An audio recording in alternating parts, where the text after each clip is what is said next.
All right, so we're going live. Thank you, ladies, Nina, Sandra, Sarah, for joining me today. And we're going to be talking today on Ditch the Diet and Face the Feelings about You're the Boss, taking responsibility for our well-being, for how we're feeling, how we're responding and reacting to whatever life is throwing our way.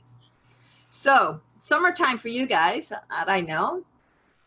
Actually, wet season for me here, but you know, that's all good too. How are you stepping up to being the boss and taking responsibility in your life? What does that look like? What does that feel like?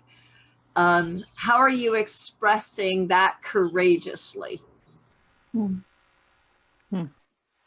Well, I know for me, I'm just really paying attention to all of the decisions I'm making about my body and about my health and my wellness and what I put into my body.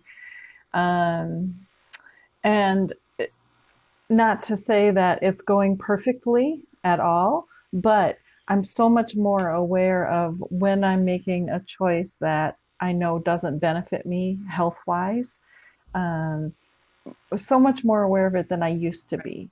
So to me, that's part of, being the boss of me. And even though occasionally, so like I was with my son and daughter-in-law the other day, and they're crazy about vegan donuts.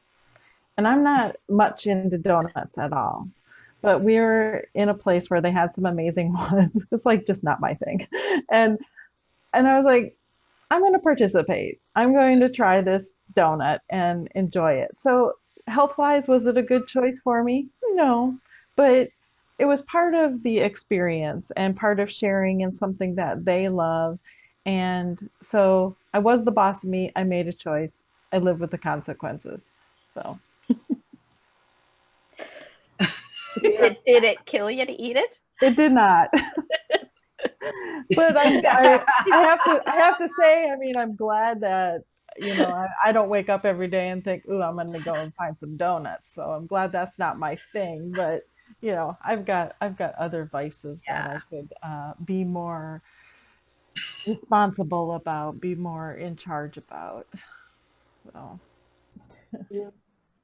Yeah, I know for me.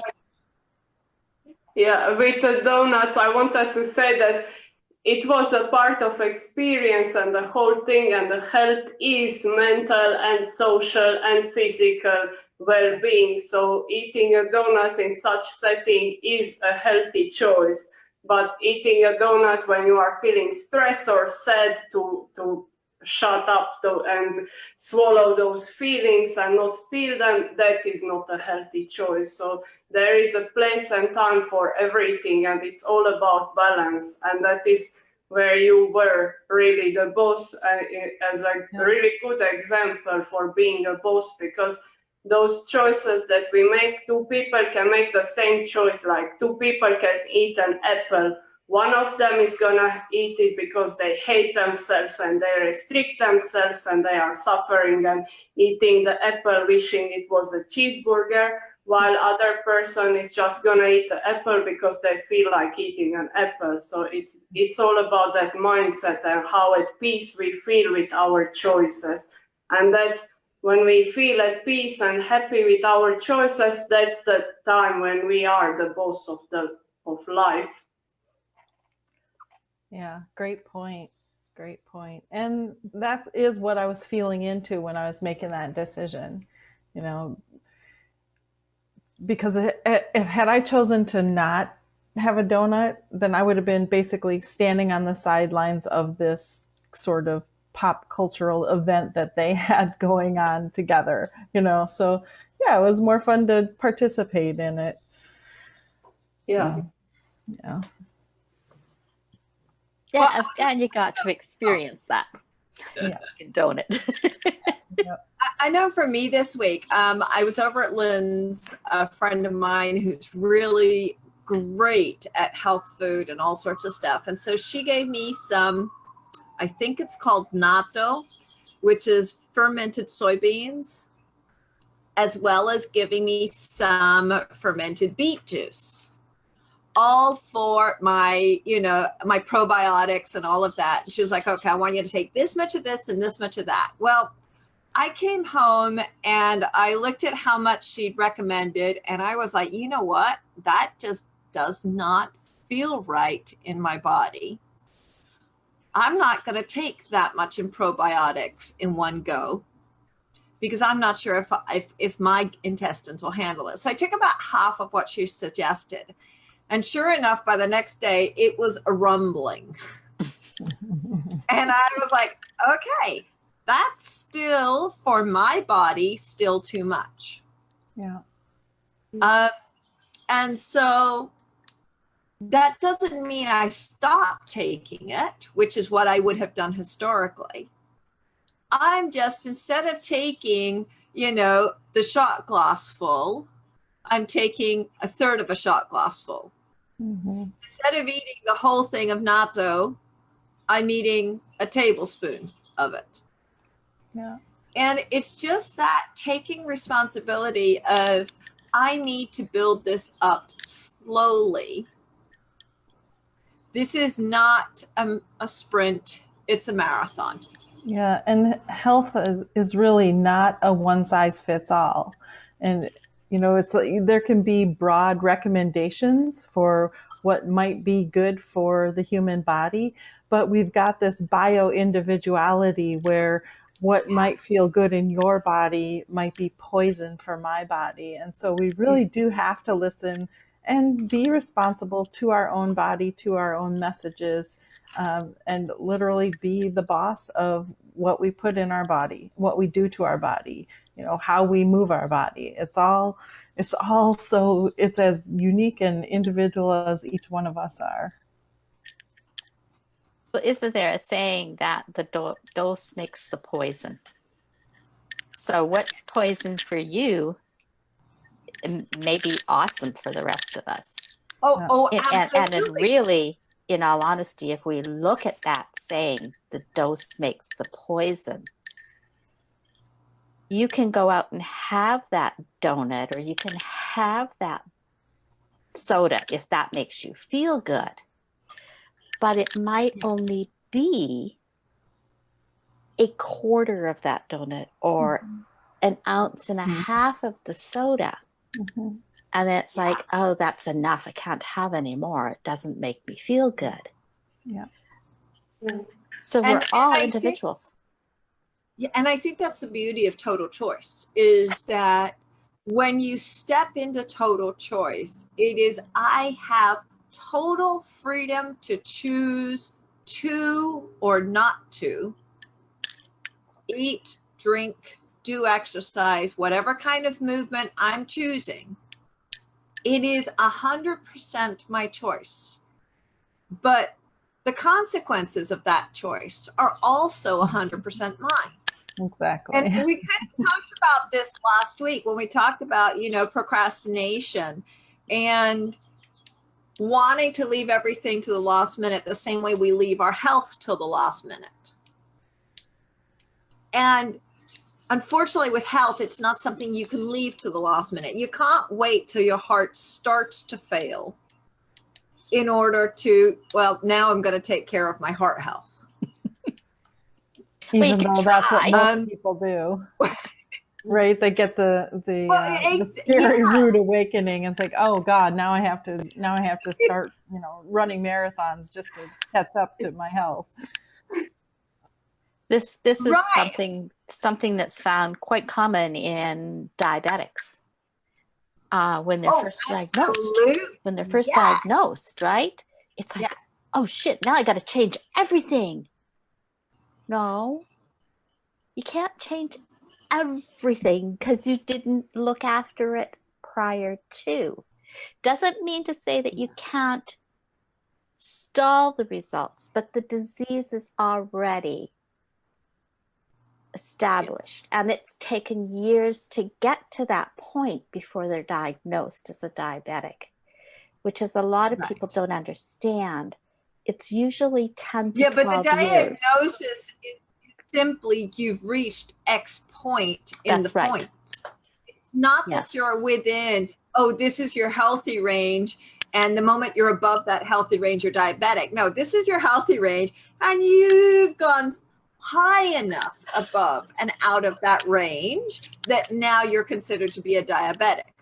And so we're living these lives, I would say, you know, out of moderation, not considering responsibility. Yeah. You should just get a little toy plane to just so we can see. Yeah, just a tiny little tall. Oh yeah, okay. I'll get a little plane. But the interesting thing about, you know, let's take diabetes, and there are several different types of diabetes. And type 2 diabetes, you can reverse that Absolutely. solely through And my diet. dad did. Yeah, my mom and dad did for dad. Dad was diagnosed type 2 diabetic, and mom got him back down to 50, you know. And the doctors were like, how did you do that? And she's like, oh, made him eat from the back garden again like we used to. Like humans are meant to. You know? Yep. Yeah. You can reverse type 1 too. Even if you're on the insulin, you can still reverse it. It's just a different avenue, and it's really looking at what are you putting into your body. It does mean no more processed foods. Yeah. It does mean really watching that sugar. Mm-hmm. And sugar comes in everything. Mm-hmm. Right? So it's eating from the farmer's food stand rather than from the grocery store. Yeah. But it can be done. I'm getting a lot of feedback from somebody. I'm not sure who that's from. I think it's your microphone on your necklace. Oh, Sandra. Oh, okay. Okay. Again. Sorry. I was like, I'm getting a lot of feedback of a lot of sound of movement. Yeah. Yeah. But definitely, you know, it's that acceptance of, okay, you know, every choice I'm making. And I think that that's where we're running into I mean, like, even for me, like I've just recently been doing some blog posts on burnout and that kind of thing. And at least for me, burnout was not something that happened overnight. Burnout happened over 5 years. Mm-hmm. Okay. It was a series of individual events, none of which on their own was enough to knock me off stride. Right. Yeah, it's the cumulative effect. Exactly, you know, and you know, some of the scientific studies look at mice. If you want to get mice into a state of burnout, you don't give them a huge amount of stress. You actually, in order to put mice into burnout, you give them a constant low stress situation. Yeah. They don't burn out when they're in a high stress situation. They burn out when they're in a chronic low stress situation. And there's a lot we can learn from that about how we're living our lifestyle health-wise and the choices we're making with our well-being. Exactly. I think that's the beauty of taking responsibility, as it is of intuitive eating. When you take responsibility and you know that it's not one choice that makes a big difference, it's constantly what you are doing all the time. And that's one of the things that is wrong with the diets. People think that they need to follow it 100%, and then they smell a piece of cake and, oh, now I ruined it, now I may just eat the entire thing and everything else I can put my hands on. And that is that black or white thinking, while the truth is that we need to stick to the gray area, because that's where life happens. It's all those choices together. Now, there is not one meal that can ruin you or fix you, and there is not one choice of anything. It's all about how we feel about those choices and what we constantly choose. Yes. Yeah. I mean, like if you came to my house, you would find in my fridge that there is always some sort of chocolate, guaranteed. Now, I don't spend all day, every day eating chocolate, but I also don't say I'm not allowed any. Exactly. I'm always allowed chocolate there. Yeah. Yeah. And that's when it Okay. But what I do when I sit down to eat it is, one, what am I eating this for? If I'm eating because, oh my goodness, I'm hungry, well, really, is this going to fill me? Really, this is my choice because I'm hungry. Okay. And so it's not what I'll often do is, okay, actually, yes, I am hungry. So I'll grab a bite and nibble on that while I then get something to eat. Because actually, I'm hungry. Mm-hmm. Or, no, I'm not hungry. Okay, so what am I going to eat the chocolate for? What purpose is this chocolate serving me right now? What is it that I actually am looking for that I think chocolate's going to give me? Yeah. And it's really getting in touch with, one, do I need comfort? And if so, is this really the right place to find comfort? Maybe I need a walk with the dog. Maybe I just need to sit down on the sofa and pet the cat. Maybe I need to give my daughter another hug. And so many times I find myself putting the chocolate back in the fridge and going and giving my daughter a hug and a kiss. Because really what I wanted was comfort. Yeah. And connection. And if I'm looking for comfort and connection, she probably is too. Mm-hmm. And so, you know, it's awakening to taking that responsibility. And like Sarah says, no, it's not that no, you can't have it. Of course you can. Yes. But face the feelings of it. Yeah. Exactly. Acknowledge why. Why are you looking for that? What's going on in your life at this moment? What happened maybe 2 hours ago? Did you walk into the office and did somebody say, "Oh, you look yuck," or whatever, right?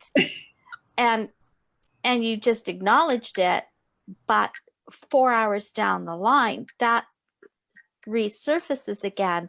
So you're on your way home, you stop at Starbucks, you grab the cappuccino, you grab the bagel, you grab this, you grab that, and it's all because you didn't say, "Oh, but that was said," or "that happened this morning." And that made me feel this way. And I think that Yeah. the biggest thing is that we do this, well, I shouldn't feel that way.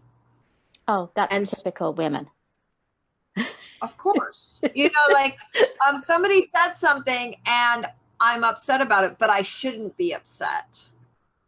Yeah. And that I shouldn't be. So we ignore, we push down, we swallow that feeling because I'm not supposed to be feeling it. Yeah. And then I often say that we eat our feelings. Yeah.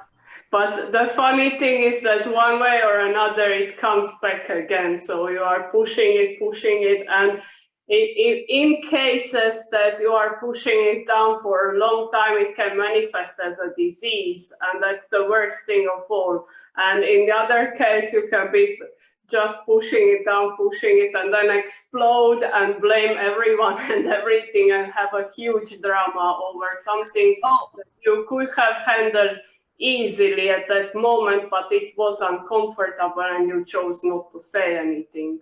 Absolutely. I mean, like, as you both, well, as Nina and Sarah know, we were just about to get started on here. And little Miss Five decides to walk in, and it wasn't the first time, it wasn't the second time, it was the third time. And I was like, I've had enough.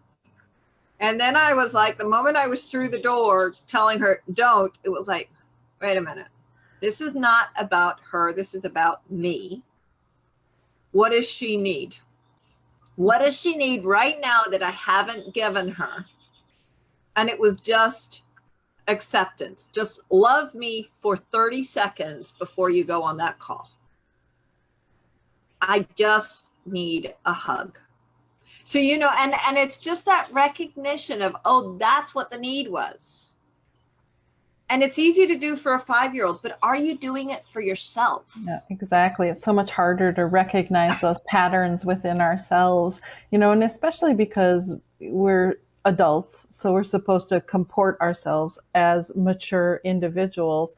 But there's always somebody in the neighborhood who causes drama or whatever, and it can just be that insidious low-level stress that it creates in your life that you're not even necessarily aware of, but it can cause you to choose the behavior of, you know, sitting down and eating all the chocolate or whatever, when really what happened was you really needed to go have a conversation with this person who, and it could have been days ago, not even just hours, but it could have been days ago, but it can linger within you. And so you don't find your own comfort or whatever it is that you need in the moment, and you know, supplement it with food instead. I mean, that's our most common thing, right? Is the food.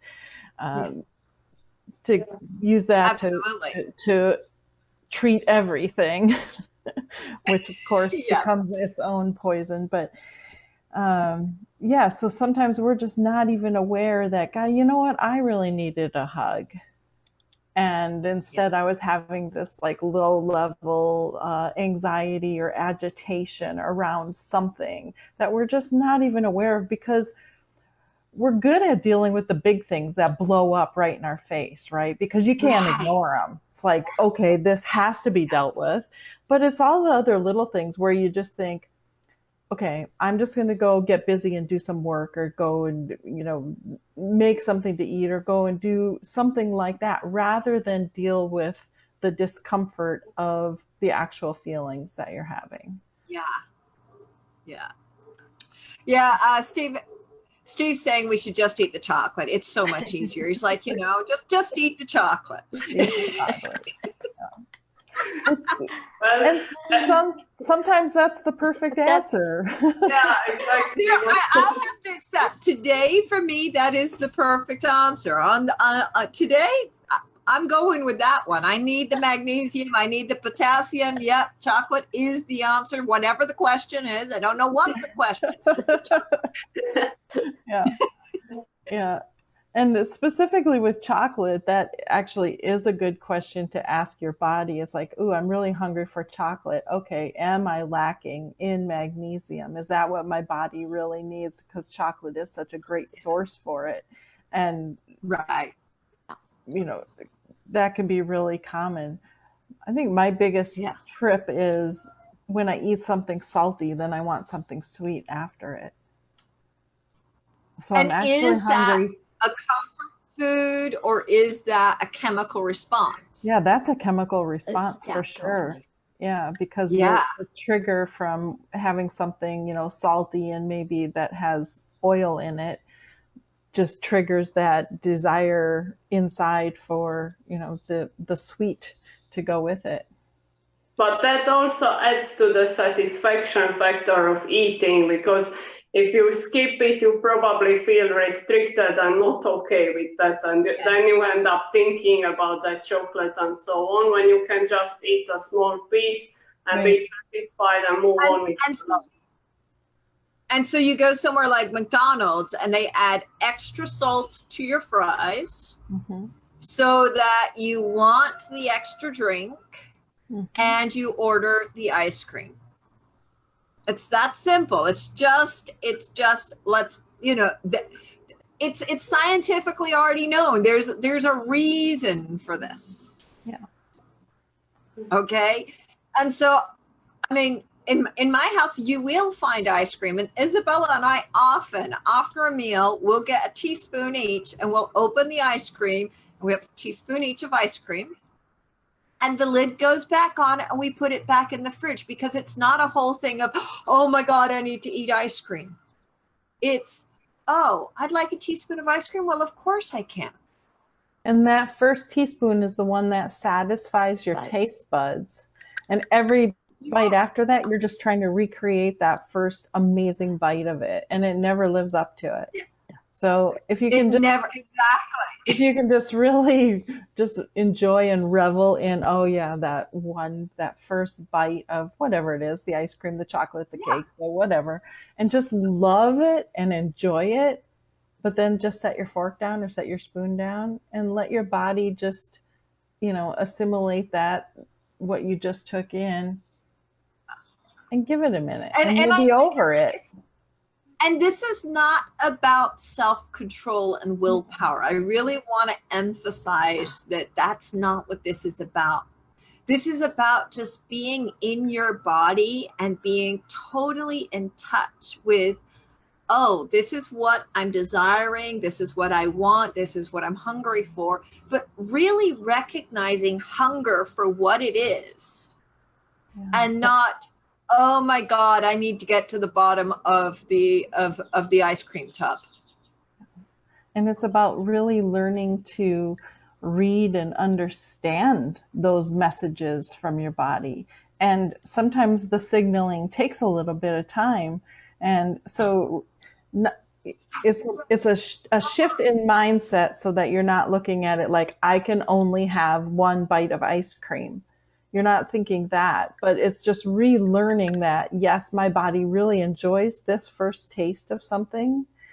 And rather than just falling into the pattern of, our usual method of eating, which is, the whole bowl, just giving your body new instructions to say, okay, let's just take a moment and see how I feel in the next moment, rather than just following the normal pattern of whatever it is, 2 scoops of ice cream.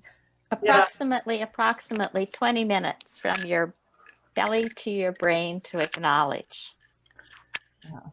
Yeah, that you are full and or you've been satisfied with that bite. Yeah, that's why we should, every time we eat, we should take a time to eat and enjoy it and so on, so that we can experience those signals that the body sends that we are full and that we are satisfied and so on. Because if we are eating mindlessly while watching TV, it's much harder to know when you are full, and then the bowl is empty and then you feel, what did I just do? And you feel just so stuffed and it's not comfortable and you didn't even enjoy that ice cream. So there is no win in that situation. Yeah. And if you think about just like going back in time before all of the convenience foods came onto the market, when families or people used to stop and sit at the table to eat, and the meals took a long time, right? It wasn't to, sit down and eat everything really fast in 10 minutes and then get back onto your life. No, the meal was an integrated social part of the day. And so just because of the slowly eating through a meal, that gives your body time to send the appropriate signals. So people didn't used to overeat everything because they took their time, and engaging in that social exchange that you can have when you're eating with somebody else makes a big difference. And plus you're affected by the environment. By the biome of the people that you're eating with. So even if you're a total, health nut and all you eat is healthy, nutritious food, if you sit down next to somebody who eats nothing but junk food, what they have in their body is entering into your biome, into your body, just because of what they eat. So even that makes a difference. And it's just kind of crazy. But anyway, so what the point I was making is just that if we can just slow down and just enjoy, you know, the actual meal and be present with it, it just makes a huge difference. Huge. Yeah, exactly. And then when we start to practice just being present with our meals, we can then move on and be present in every other aspect of our life, because whatever we are talking about, being mindful and present and being in the moment makes a huge difference to how we are feeling and how we are experiencing everyday situations. So it's really important. And the food is great place to start, because we all do it every day. There is no avoiding it. You can't just stop eating. So it's a really good opportunity. And for start, for example, for someone who is just used to eating mindlessly and getting to the bottom of that chips or chocolate or whatever, just start with one meal. You don't need to start now and make some big changes and so, but start with one meal. Just ask yourself before you start, am I hungry? What's going on? Is this what I want to eat? How am I gonna feel? Do I have a history of feeling like crap after eating this food? And what do I want to do about that? Do I want to eat it anyways? Is that what's gonna make me feel at peace and happy with my choice? Or do I want to avoid it? And then just with that one meal, start and see and experience that food and so on. And what often happens when you start practicing those steps from intuitive eating, people who like weren't allowed to eat certain food for years of ages because they were dieting and restricting, then they try it and eat it mindfully and find out oh, it's not such a big deal, it doesn't really taste that good. And that happened to me, and I know a lot of other people who went through the same. They were just like, why did I even want this? Like it's not really that good. And that's where the really good stuff of intuitive eating happens, when you are at peace with whatever choice you make. And I think that's how health is created, because you will crave healthier foods after a while, when you try all of the unhealthy ones that you weren't allowed to eat previously. And then you can be at peace mentally and socially. So in every aspect of health, you can be at peace with yourself. And that's the whole point. Yeah. So even if today, rather than saying, I'm going to change all the food that I eat to something more healthy, if all you did was just increase your awareness of what you're eating and how you're feeling about it as you're eating it, if that was the only thing that you did, that would start to create a shift in what your body tells you that it really wants. Yeah, it makes a huge difference. For me, it was not only with eating, but it was with smoking. I was smoking for 11 years, and my identity was I'm a passionate smoker. And then I started thinking, how do I feel when I smoke? When do I want to smoke? And then every time I would smoke, I would have those million things. Why am I doing this? This is not a good choice. It doesn't even feel that good. And out of nowhere, just after a few times that I did that mindfully, just me smoking right now, I was just done with it. So it really makes a huge difference with whatever you are eating and whatever other situation. Maybe someone is drinking, it works with everything when you are mindful and present at the moment. And when you ask yourself, why am I doing this? Do I need this? How do I feel about this choice? It just makes a huge difference. And then it's much easier to make choices that feel good to you, because you love what you do, what you eat, what you choose. Everything goes together. And the same goes for exercise. I think if you can take one thing and really think about it, is how we do our food is how we do life.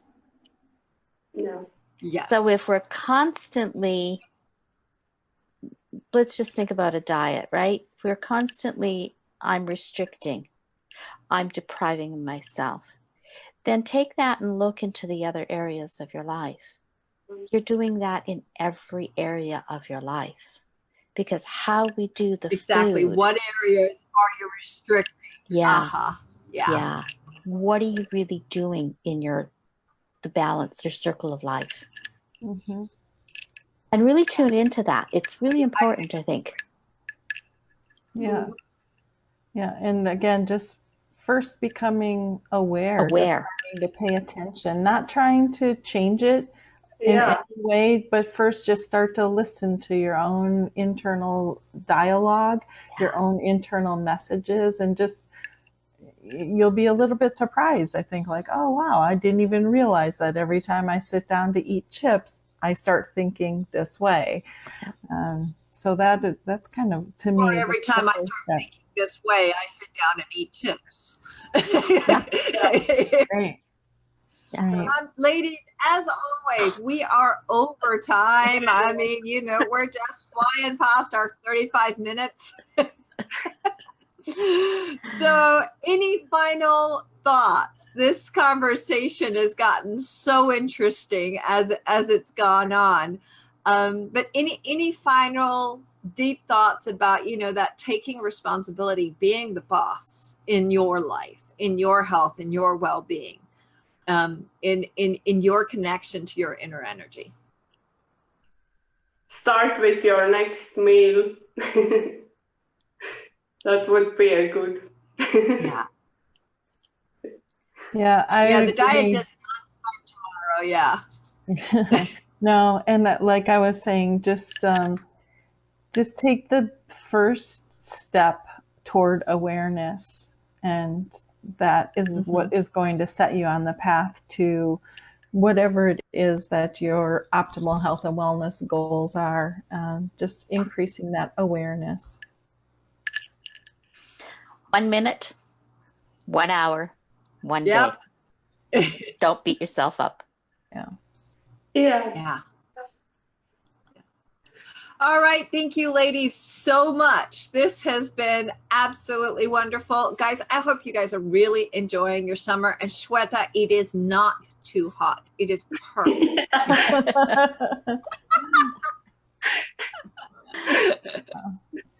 Yeah. All righty, guys. Wonderful to see you all and talk to you again, same time, same place next week. Thank you. Thanks. Bye. Bye. Thank you.